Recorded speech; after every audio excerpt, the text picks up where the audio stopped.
햇볕은 많이 쐬도 문제, 전혀 안 쐬도 문제죠. 봄 햇살이 그리워서 산책을 좀 하고 싶은데요. 좀 조심하셔야 됩니다. 자외선 차단을 신경 안 쓰면 얼굴에 순식간에 뭐가 생깁니다. 네, 이제 저희 자외선 차단제는 필수 아이템이 됐는데요. 보통 이 자외선 차단 지수만 보는데 어떤 화학 성분이 함유되어 있는지도 꼼꼼히 따져보고 구입해야 한다고 합니다. 따뜻한 햇살을 만끽하기 위해 움츠려 있던 몸을 깨우기 위해 거리로 나온 사람들이 많습니다. 하지만 자외선 노출 위험도가 높은 계절인 만큼 주의가 필요한데요. 여러분은 봄철 자외선 어떻게 피하고 계시나요? 밖에 외출하기 전에 선크림 바르고 그래요. 여름에는 좀 바르는 편인데 겨울에는 좀 신경 안 쓰는 편이라서. 봄철 자외선 우습게 보면 큰일 나는데요. 노화와 피부 트러블을 일으킬 수 있습니다. 겨울철에는 저희가 보통 야외 활동이 줄어들면서 자외선의 노출이 적어지게 됩니다. 따라서 피부가 적은 자외선에 익숙해져 있다가 봄철에 갑자기 강한 자외선을 받으면 자외선에 의한 일광 화상이라든가 자외선에 의해서 피부 노화가 급속히 진행될 수가 있습니다. 특히 장시간 자외선 노출 우려가 있는 운전자의 경우 운전석 옆 창문을 통해 들어오는 자외선 차단에 주의해야 합니다. 미국 노스웨스턴 대학에서 공개한 사진인데요. 트럭 운전수인 남성의 오른쪽 얼굴, 자외선으로 인해 노화가 급격하게 진행된 모습입니다. 때문에 봄철 자외선 차단은 필수인데요.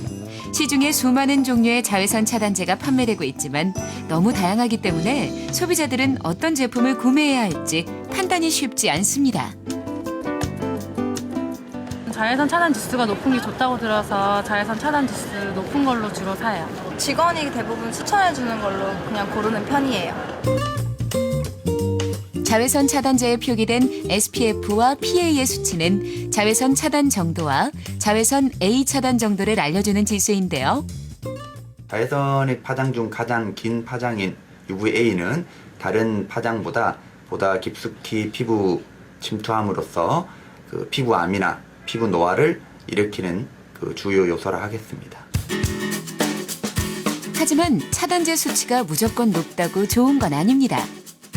차단제의 화학 성분도 다량 함유되어 있기 때문입니다.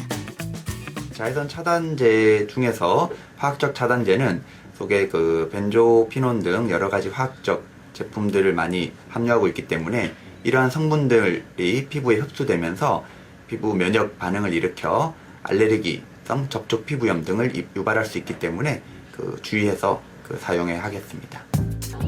자외선 차단제를 바르면 더 덥게 느껴진다는 분들. 자외선 차단제에 함유된 오일과 화학 성분이 자외선을 흡수해 열로 방출하기 때문입니다. 유해 화학 성분 논란이 계속되자 화장품 업계에서는 천연 성분만을 이용해 만든 자외선 차단제도 연구, 출시 중인데요. 천연 미네랄 100%로 만들어진 제품도 출시됐습니다. 천연 미네랄 성분은 이제 피부 자체에 보습 효과도 많이 주고 민감한 피부나 이제 건성 피부나 모든 피부가 안심하고 사용할 수 있는 성분입니다. 민감한 피부 때문에 고민이라는 주부 이수용 씨는 자외선 차단제의 오일 성분 때문에 피부 트러블이 더 악화돼 고생했다는데요. 자외선 차단제는 꼭 챙겨 바르는 편인데요. 오일 성분에 얼굴에 트러블이 자꾸 올라와서 천연 제품으로 쓰고 있습니다. 천연 제품에 오일 성분이 없어 피부가 민감하고 활동량이 많은 아이들의 피부에도 안심. 2중, 3중으로 세안해야 하는 자외선 차단 제품들에 비해 클렌징이 간편한데요. 세안을 꼼꼼하게 하지 않는 아이들도 안심하고 사용할 수 있겠죠?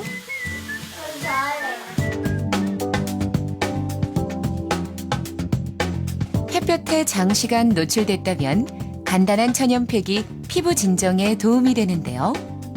우유팩은 각질을 부드럽게 해주는 역할을 해요. 그래서 우유팩을 사용할 때는 흐르지 않게 꿀이나 밀가루 성분을 섞어서 피부에 도포해주면 보습 효과에 아주 효과적인 천연팩 효과를 줍니다. 우유팩으로 진정의 보습까지 해주면 올봄엔 노화의 적 자외선이 두렵지 않겠네요.